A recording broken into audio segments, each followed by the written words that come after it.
अस्सलाम वालेकुम, आप देख रहे हैं लोडर इंडस्ट्री चैनल और आर कॉस्ट मलक रमीज़। दोस्तों आज आपको मैं दिखाऊंगा कि चाइना में लोडर कैसे तैयार होते हैं। आए जी वीडियो शुरू करते हैं जी। सबसे पहले कंपनी मुकम्मल फ्रेम लगाती है और फिर उसके बाद हिस्सा सेटिंग करती है और टायर वगैरह की सेटिंग करके। उधर भी कोई रोबोट्स वगैरह नहीं लगे हुए, लेकिन उनकी मशीनरी है जो काम करने की वो ऑटोमेटेड बन गई हुई है। वो हाथों से यानी चाबी पानों से नहीं टाइट करते जैसे हमारे इधर पाकिस्तान में होते हैं। ये देखें चाबी के साथ ही वो ड्रिल मशीन की तरह उन्होंने बनाए हुए हैं अपने औजार, और उसके साथ ड्रिलिंग करते हैं। और तकरीबन रोज़ाना की बेस पे वो 100+ यूनिट तो उनकी 1 घंटे की मांग के हिसाब से वो मैन्युफैक्चर करते हैं, 1 घंटे के हिसाब से।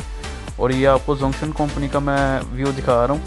इसके अलावा ये देखें जी कमानियाँ वगैरह सेटिंग करने का तरीक़ाकार और बहुत से मामलात ऐसे हैं जो इस वीडियो में आपको नहीं, फुल वीडियो मैं डिटेल से लेके आ रहा हूँ। ये देखें जी, और ये चाइना में अंदरूनी मुल्क में भी बहुत डिमांड बन गई है जी। अस्सलाम वालेकुम।